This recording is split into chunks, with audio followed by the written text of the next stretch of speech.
खुद स्वीकार कर रही है कि देखो भाई पेपर लीक तो होगा, पेपर लीक हम नहीं रोक पाएंगे, अकेले रहेंगे तब भी तुम्हारे खिलाफ लड़ेंगे, याद रखना। श्रीमान संजय सिंह जी। धन्यवाद मान्यवर, आपने इस महत्वपूर्ण बिल पे मुझे अपनी बात कहने का मौका दिया। मान्यवर, मैं अपनी बात की शुरुआत नीट पेपर लीक के कारण जिन 21 बच्चों ने आत्महत्या करके अपनी जान दी, उनको सर झुका के नमन करते हुए, श्रद्धांजलि देते हुए अपनी बात शुरू करना चाहता हूं। मैं उन लोगों को भी श्रद्धांजलि देना चाहता हूं जो पिछले 10 साल में 1,23,000 छात्रों ने सुसाइड किया, आत्महत्या किया, और 2,000 छात्र हर साल सिर्फ पेपर लीक के कारण आत्महत्या की जिन्होंने। मान्यवर, मैं ये बिल पढ़ रहा था और आपने नीट के पेपर लीक के कारण जब 22 लाख बच्चे प्रभावित हुए तो आपने कहा री एग्जाम कराएंगे। पहली बार जब आपने एग्जाम कराया तो 22,80,000 बच्चे उसमें बैठे थे, लेकिन दोबारा जब आपने री एग्जाम कराया तो उसमें मात्र 20 लाख बच्चों ने हिस्सा लिया, 2,80,000 बच्चों ने हिस्सा नहीं लिया। उस गुनाह के लिए, उस पाप के लिए जिम्मेदार कौन है? दूसरी बात मान्यवर, यह बिल देख के मुझे लगता है कि सरकार खुद स्वीकार कर रही है कि देखो भाई पेपर लीक तो होगा, पेपर लीक हम नहीं रोक पाएंगे, पेपर लीक होगा। हत्या के खिलाफ सख्त कानून बनता है, बलात्कार के खिलाफ सख्त कानून बनता है। तो कोई हत्या का अपराधी होता है, बलात्कार का अपराधी होता है जिसको सजा मिलती है। पेपर कराने की जिम्मेदारी तो सरकार की है मान्यवर, पेपर कराने की जिम्मेदारी तो सरकार की है। आपको अपने ऊपर कॉन्फिडेंस ही नहीं है कि आप ऐसा पेपर कराएंगे जिसमें पेपर लीक ना हो, यह आपको कॉन्फिडेंस नहीं, इसलिए आप ये कानून लेके आए। कानून में लिखा क्या है? इस कानून में आप लिख रहे हैं 2 महीने में इन्वेस्टिगेशन पूरी हो जाएगी, 3 महीने में ट्रायल खत्म हो जाएगा, 2 महीने में इन्वेस्टिगेशन पूरी हो जाएगी, 3 महीने में ट्रायल खत्म हो जाएगा। कितने कोर्ट है आपके पास? पूरे देश में कितने जजेस हैं आपके पास? फास्ट ट्रैक कोर्ट की असलियत मान्यवर पता है आपको? 2.5 lakh cases fast track court के अंदर पेंडिंग पड़े हुए हैं। यह आपकी हकीकत है। फास्ट ट्रैक कोर्ट की हालत यह है, एक लड़की एसिड विक्टिम, शाहीन नाम है उसका, 15 साल तक फास्ट ट्रैक कोर्ट में उसका मुकदमा चला और 15 साल के बाद सारे के सारे आरोपी बरी हो गए। क्या फास्ट ट्रैक कोर्ट की बात आप कर रहे हैं? गुमराह करने की बात आप करते हैं। मान्यवर, इनके राज में 1 लाख सरकारी स्कूल हिंदुस्तान में बंद हुए। 1,20,000 सरकारी स्कूल ऐसे हैं जिसमें एक टीचर है। 98,000 सरकारी स्कूल ऐसे हैं जिसमें बच्चियों के लिए टॉयलेट का इंतजाम नहीं है। 1,19,000 सरकारी स्कूल ऐसे हैं जिसमें बिजली का इंतजाम नहीं है। मान्यवर, यह सरकार शिक्षा के ऊपर मात्र 2% पैसा खर्च करती है, मिड डे मील में नमक रोटी खाने को देती है। इसलिए क्योंकि मोदी जी का नारा है अनपढ़ रहेगा इंडिया तभी तो अंधभक्त बनेगा इंडिया, अनपढ़ रहेगा इंडिया तभी तो अंधभक्त बनेगा इंडिया। मान्यवर, इस सरकार ने कोयला चुराया, गैस चुराया, बिजली चुराई, पानी चुराई, शिक्षा चुराया, स्कूल चुराया, अस्पताल चुराया, पेपर चुराया। हम लोगों ने सोचा अब क्या चुराएंगे? बोले हम चंदा भी चुराएंगे, राम का चंदा भी चुराएंगे। पेपर चोरी से लेके चंदा चोरी तक सारे चोरी के गुनाह में तुम लोग शामिल हो। मान्यवर,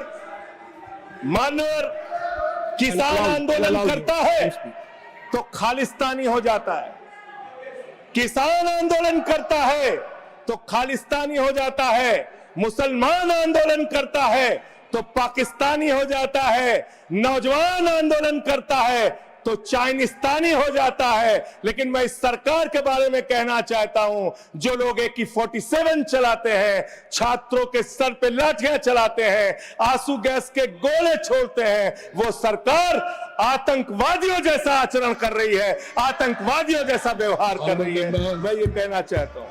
मान्यवर, प्लीज कंक्लूड, प्लीज। मान्यवर, मैं आपके माध्यम से इनको एक सुझाव देना चाहता हूं। इनकी एक सांसद ने वहां पर गई हुई नौजवान, खत्म कर रहा हूं सर, सबको ऊपर आपने 1-2 मिनट दिया, मुझे भी दे दीजिए। टाइम खत्म हो रहा है, बोलिए बोलिए सर, अभी तो 3 मिनट बाकी है सर। बोलिए सर, छात्र जो गए वहां आंदोलन करने, उनको बर्बरता पूर्वक मारा गया, लाठियों से पीटा गया सर, उनके सर फोड़ दिए गए, उनके ऊपर आंसू गैस के गोले छोड़े गए, वो चीखते रहे, चिल्लाते रहे, 500 छात्रों को घायल किया। और बिहार के अंदर इन लोगों ने AK-47 चलाया सर। वो आतंकवादी है हमारे छात्र, वो हमारे घरों के बच्चे आतंकवादी हैं सर, जिनके ऊपर आपने गोलियां चलाई। और तो और इनकी एक सांसद है मान्यवर, उन्होंने किसान आंदोलन में किसानों को गालियां दी, नौजवानों के आंदोलन में नौजवानों के लिए इतनी भद्दी टिप्पणी की मान्यवर, इस सदन के अंदर मैं कह नहीं सकता मान्यवर। हमारी बच्चियों को यह कहा गया, उनके चरित्र के ऊपर सवाल उठाया गया।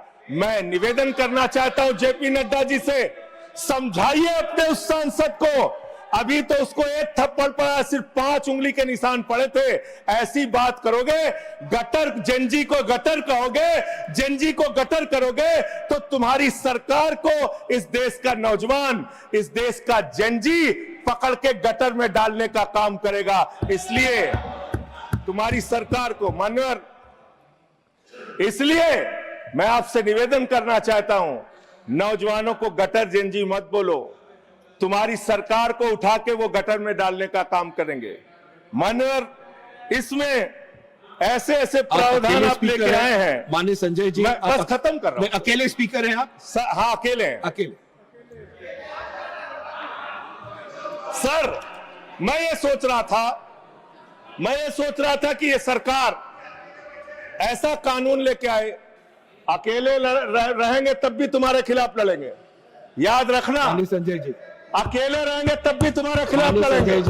ये दादागिरी कहीं और दिखाना। बैठ जाओ, चंदा चोरी करते हो तुम लोग। माननीय तरुण जी,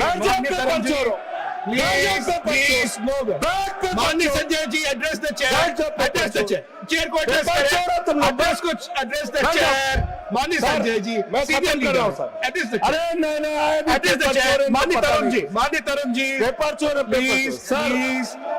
सर, मैं सोच रहा था संजय जी, अंतिम में एक बात खत्म माननीय तरुण जी, पेपर चोर, प्लीज अकेला रहूंगा तो रहूंगा तुमसे, किसी गलत फहमी में मत पड़ना। किसी गलत फहमी में मत पड़ना। समय जा रहा है आपका, समय जा रहा है। हाँ, खत्म एड्रेस करिए सर, एड्रेस द चेयर। मान्यवर, मैं सोच रहा था कि आखिर ये सरकार ये पेपर चोरों के खिलाफ कार्रवाई क्यों नहीं करती। मुझे ये पता चला मान्यवर, ईडू टेस्ट नाम की एक कंपनी, खत्म कर रहा हूं, ईडू टेस्ट नाम की एक कंपनी जो गुजरात के अंदर ब्लैक लिस्टेड हुई, उससे बिहार में पेपर कराया गया, वहां भी ब्लैक लिस्टेड हुई, उसी से यूपी में पेपर कराया गया, वहां से भी ब्लैक लिस्टेड हुई। तो जो पेपर चोर है वो अहमदाबाद में ब्लैक लिस्ट हुए, बिहार में ब्लैक लिस्ट हुए, यूपी में पेपर चोरी की, क्योंकि उनको पेपर कराने का ठेका इसलिए मिलता है क्योंकि उनका संबंध, खत्म कर रहा हूं सर, 30 सेकंड सर, 30 सेकंड।